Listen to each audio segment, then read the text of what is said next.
शिक्षक भाई बहनों को मेरा नमस्कार। और हमें ये महानिदेशक स्कूल शिक्षा का बाल वाटिका एवं चहक प्रोग्राम से संबंधित एक आदेश प्राप्त हुआ था।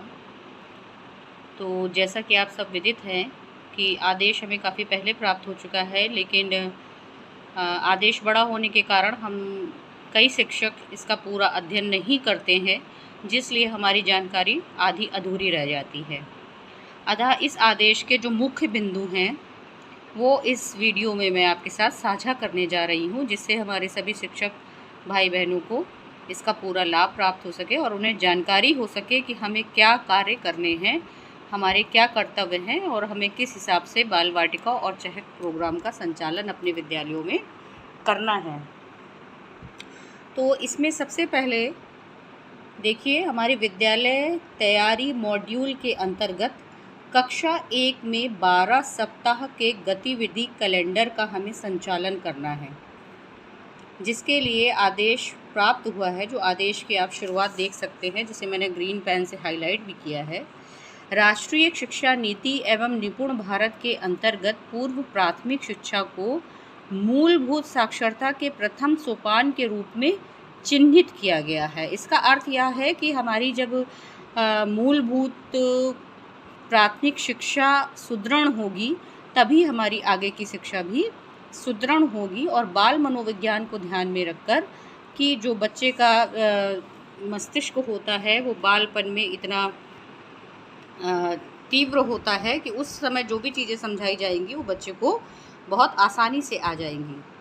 फिर कोविड-19 के अंतर्गत दूसरा जो मेन पॉइंट इस वीडियो का है वो ये है कि प्रत्येक बच्चा कम से कम 5 से 6 वर्ष की उम्र में बाल वाटिका में सिर्फ गतिविधियों के आधार पर ही सीखे। और ये हम सबको मालूम है कि जब बच्चा गतिविधि के आधार पर सीखता है तो वो जल्दी सीखता है। और कोविड-19 के महामारी के अंतर्गत बच्चों की जो पढ़ाई है, आंगनवाड़ी केंद्र हैं, वो अधिकांश समय बंद ही रहे हैं, जिस कारण से बच्चों का बहुत ज़्यादा नुकसान हुआ है। अच्छा, उस नुकसान की भरपाई करने के लिए सरकार ने NCERT के सहयोग से ये विद्या प्रवेश की जो एक योजना आई थी, उसके तहत इस कार्यक्रम को आयोजित किया है, जिससे जो बच्चों का पिछड़ापन है वो दूर हो सके और वो शिक्षा की मुख्य धारा में आ सके। इसके लिए देखिए आगे है कि 3 मुख्य लक्ष्य निर्धारित करे गए हैं निपुण भारत के। जैसा आप सब विदित हैं कि हमारा निपुण भारत का मिशन इसमें राष्ट्रीय योजना में चल रहा है। उसके 3 मुख्य लक्ष्य हैं। ये सभी शिक्षक भाई बहनों को इसका ज्ञान होना चाहिए कि निपुण भारत के निम्नांकित 3 लक्ष्य कौन कौन से हैं। पहला लक्ष्य है बच्चे अच्छा स्वास्थ्य और स्वच्छता बनाए रखें। दूसरा लक्ष्य है बच्चों का संप्रेषण प्रभावी हो। संप्रेषण से मतलब है उन्हें बातचीत का तरीका, दूसरे की बात को समझना, ये बच्चों का अच्छा होना चाहिए कि अगर उनसे कोई प्रश्न पूछा जा रहा है तो वो उसका अच्छे से जवाब दे सकें, आपकी बात को वो समझ सकें। तीसरा है बच्चे काम से जुड़े रहने वाले शिक्षार्थी बने और अपने निकटतम परिवेश से जुड़े रहें। ये 3 निपुण भारत के लक्ष्य हैं जो आप सभी एकदम कंठस्थ कर लें, और ये बहुत ज़रूरी हैं। इसके बाद में स्कूल रेडीनेस कार्यक्रम कक्षा 1 में संचालित हेतु दिशा निर्देश दिए गए हैं, और इसके लिए हमें एक समय सारणी मिली है। ये देखिए हमारी समय सारणी है। इसका भी आप लोग चाहें तो प्रिंट आउट निकलवा कर अपने स्कूल में चस्पा कर लें कि कब से कब तक हमें कौन सी गतिविधि का संचालन करना है। 1 अप्रैल से 20 अप्रैल तक कक्षा 1 में बच्चों का नामांकन एवं चहक कार्यक्रम के अंतर्गत हमें अभिभावकों का अभिमुखीकरण करना था, जो ज़्यादातर आप में से लोग कर चुके होंगे और उसका अभिलेखीकरण आपने किया होगा। इसके बाद 25 अप्रैल से 14 मई तक कक्षा 1 में विद्यालय तैयारी गतिविधि कैलेंडर में सप्ताह 1, 2 और 3 की गतिविधियों का संचालन, जो हम सब ने अपने विद्यालय में किया है। इसके बाद अब 16 मई से 15 जून का ग्रीष्मावकाश है। 16 जून से 25 जून तक जब हमारा विद्यालय पुनः 16 जून को खुलेगा, 3 सप्ताह की गतिविधियों का दोहराव करवाया जाएगा कि 25 अप्रैल से 14 मई तक जो हमने 1, 2, 3 सप्ताह की गतिविधि कराई है, उसका हमें पुनः अभ्यास करवाना होगा, दोहरवाना होगा, जिससे बच्चे अगर भूल गए हैं तो उनका फिर से रिवीजन हो जाए। फिर 27 जून से 30 जुलाई गतिविधि कैलेंडर के 4 से 8 सप्ताह की गतिविधियां होंगी। 1 अगस्त से 27 अगस्त तक 9 से 12 सप्ताह की गतिविधियां होंगी और 1 सितंबर से 15 सितंबर के बीच में हम पुनः बच्चों की प्रगति का आकलन कर अभिभावकों के साथ द्वितीय चरण की बैठक करेंगे। इसमें जो नोट दिया गया है, इसमें विशेषता आप लोग ध्यान दें कि प्रस्तावित समय सारणी में यदि किसी दिन अवकाश हो जाता है तो आप उस गतिविधि को शनिवार को संचालित करवाएंगे और ग्रीष्मावकाश के पश्चात 25 जून की समयावधि में यदि कोई गतिविधि पूर्ण नहीं हो पा रही है तो उसका संचालन उक्त समयावधि में कभी भी कर सकते हैं, इसका ध्यान रखें। फिर गतिविधि कैलेंडर में छात्र नामांकन के साथ नोडल अध्यापक यह भी सुनिश्चित करेंगे कि प्रत्येक दिवस छात्रों के साथ गतिविधियां संपादित करते हुए उन्हें संलग्न रखें, जिससे कि छात्र उपस्थिति नियमित रहे। इसके लिए आपको सबको पता ही है कि संकुल नोडल शिक्षक और विद्यालय में एक शिक्षक को नियुक्त किया गया है, तो सभी अपने अपने दायित्वों को समझकर उसका कार्य करेंगे।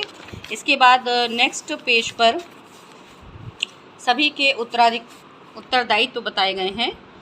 सबसे पहले है खंड शिक्षा अधिकारी के कार्य एवं उत्तरदायित्व। विकासखंड स्तर पर 3 माह के बाल वाटिका कार्यक्रम के संचालन में नेतृत्व प्रदान करेंगे, समय समय पर पर्यवेक्षण करेंगे, विद्यालय वार संख्या के आधार पर रणनीति निर्धारित करेंगे, न्यूनतम विकासखंड के 40% विद्यालयों में लैब एरिया के रूप में चिन्हित करते हुए सतत सहयोग प्रदान करेंगे। इसके बाद जो मुख्य रूप से आता है हमारे प्रधान अध्यापक भाई बहनों के लिए है, और ये इस पर ज़रा आप विचार गौर करें। कक्षा 1 के नोडल अध्यापक के गतिविधि कैलेंडर की रंगीन छाया प्रति निर्देशों के क्रम में उपलब्ध कराना सुनिश्चित करें। यदि आपके विद्यालय में निरीक्षण होता है तो वहाँ पर इसकी एक रंगीन छाया प्रति, जो हमें 12 सप्ताह का कैलेंडर प्रदान किया गया है, ये 12 सप्ताह के कैलेंडर की छाया प्रति आपके विद्यालय में होनी चाहिए और ये प्रधान अध्यापक का दायित्व है, वो नोडल शिक्षक को उपलब्ध कराएगा। स्कूल रेडीनेस में प्रशिक्षित शिक्षक को कक्षा 1 हेतु नोडल शिक्षक के रूप में नामित कराएंगे। बच्चों के लिए स्कूल की तैयारी गतिविधियों के संचालन के लिए योजना तैयार करवाने में सहायता करेंगे। आंगनवाड़ी से कार्यकर्त्री से सहयोग स्थापित करेंगे और इन गतिविधियों के लिए जो भी चार्ट पेपर, क्रेयॉन, A-साइज 4 पेपर, जो भी गतिविधि हेतु सामग्री की ज़रूरत पड़ेगी वो भी प्रधान अध्यापक ही उपलब्ध कराएंगे। आंगनवाड़ी के 5 से 6 वर्ष के बच्चे व कक्षा 1 के बच्चों के हेतु बाहर खेल और स्वतंत्र खेल के लिए जगह का प्रबंध करना भी ये आंगनवाड़ी और प्रधान अध्यापक नोडल शिक्षक का संयुक्त दायित्व है। शिक्षक और आंगनवाड़ी कार्यकर्ती को मार्गदर्शन एवं सहयोग प्रदान करेंगे। माता पिता की देखिए एक बहुत मुख्य पॉइंट है, माता पिता से नामांकन और नियमित उपस्थिति के महत्व को बताते हुए घर पर लगातार सहयोग प्रदान करने हेतु चर्चा करेंगे। प्रधान अध्यापक कक्षा 1 का समय समय पर अनुश्रवण भी करते रहेंगे, बच्चों में क्या प्रगति हो रही है, नोडल शिक्षक सही से गतिविधियां करा रहे हैं या नहीं कर रहे, आंगनवाड़ी सही से कार्य करवा रहे हैं कि नहीं करवा रहे हैं। इसके बाद जो मुख्य पॉइंट है वो कक्षा 1 के उन अभिभावकों से लगातार संपर्क में रहेंगे जिनके बच्चे नियमित रूप से उपस्थित नहीं हो रहे हैं। ये एक बहुत मुख्य समस्या है, इस पर आप सब गौर फरमाएं कि ऐसे अभिभावकों के संपर्क में हमें लगातार रहना है। इसके बाद जो देखिए मुख्य है वो है नोडल शिक्षक के कार्य एवं दायित्व, कि जो हमारे नोडल शिक्षक संकुल हैं उनके क्या कार्य एवं दायित्व हैं। सामान्यतः हम अपने अपने दायित्व पढ़ते नहीं हैं और हमें ज्ञान नहीं होता कि हमें क्या कार्य संपादित करना है। नोडल शिक्षक संकुल द्वारा कक्षा 1 के नोडल अध्यापकों के साथ प्रत्येक 15 दिवस में एक बैठक करी जाएगी और वो भी विद्यालय समय के उपरांत। ये विद्यालय आप ऑनलाइन भी कर सकते हैं। प्रधान अध्यापक के माध्यम से कक्षा 1 के बच्चों की उपस्थिति का नियमित करना सुनिश्चित करेंगे।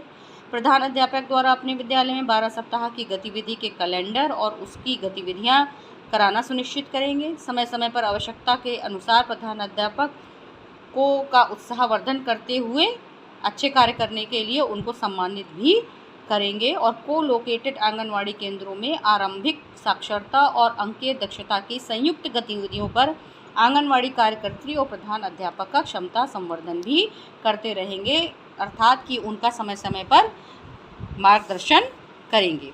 इसके बाद विद्यालय में जो नोडल अध्यापक नियुक्त किए गए हैं, जिन्हें कक्षा 1 का प्रभार दिया गया है, उनके कर्तव्य क्या हैं? स्कूल रेडीनेस पर प्रशिक्षित नोडल द्वारा कक्षा 1 में 12 सप्ताह के गतिविधि कैलेंडर का ही संचालन किया जाएगा। जो आपको गतिविधियां बताई गई हैं वही आपको कक्षा में करनी है।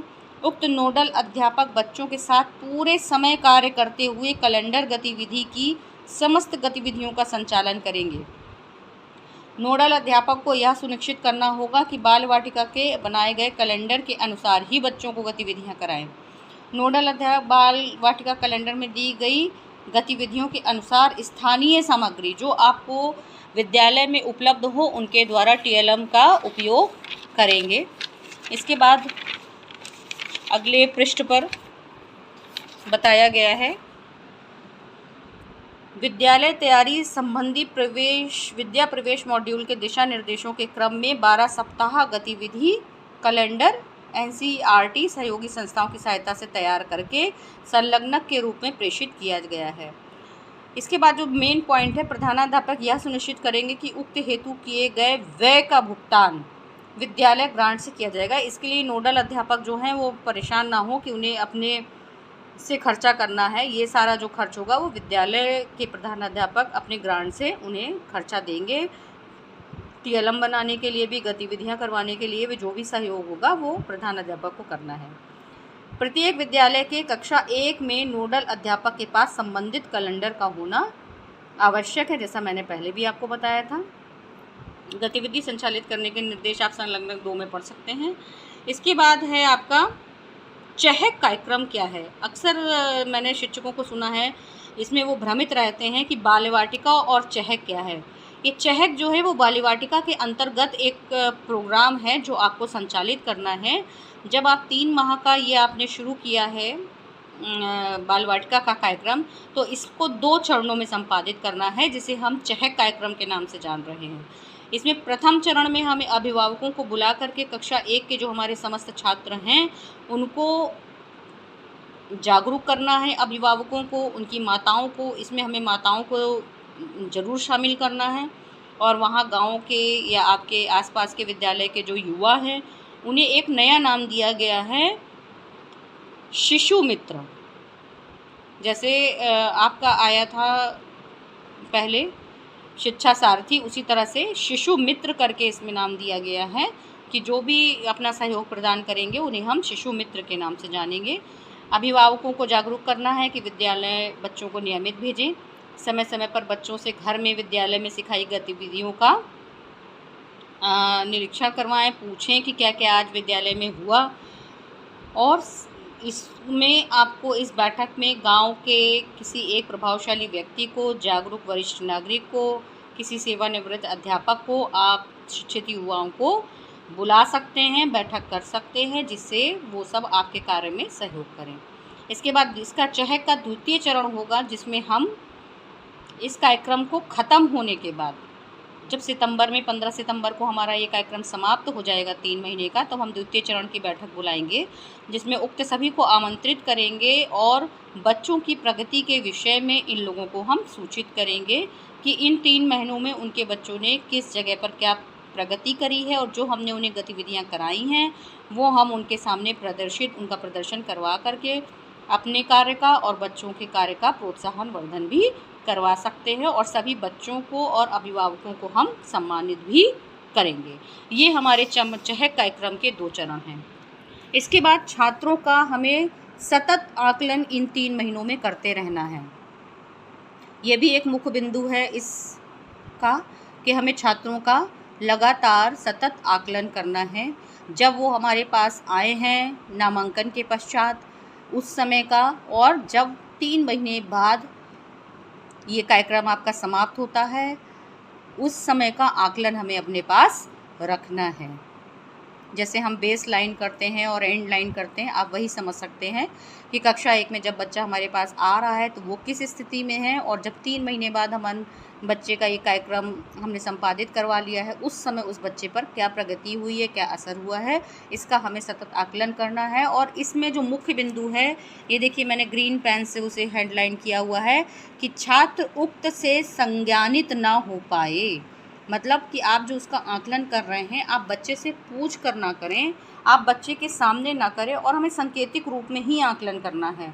ABC ग्रेड आप दे सकते हैं और बच्चे इसके बारे में बिल्कुल भी संज्ञानित ना हो पाएँ कि हमारा आकलन किया जा रहा है। इससे बच्चों में एक तरह की हीन भावना या जागरूकता भी आ सकती है। बच्चा अपना ओरिजिनल नहीं देगा, इसलिए उसे इस तरह का ना करें। इसके बाद स्कूल रेडीनेस के अंतर्गत कक्षा 1 में 12 सप्ताह के गतिविधि कैलेंडर के संचालन में संबंधित हितधारकों के कार्य और दायित्व ये हमसे संबंधित नहीं हैं, इसलिए ये उप शिक्षा निदेशक, मंडलीय शिक्षा सहायक, जिला विशिष्ट शिक्षा अधिकारी के कर्तव्य एवं दायित्व हैं। तो अब मैं अगले पृष्ठ पर आती हूँ।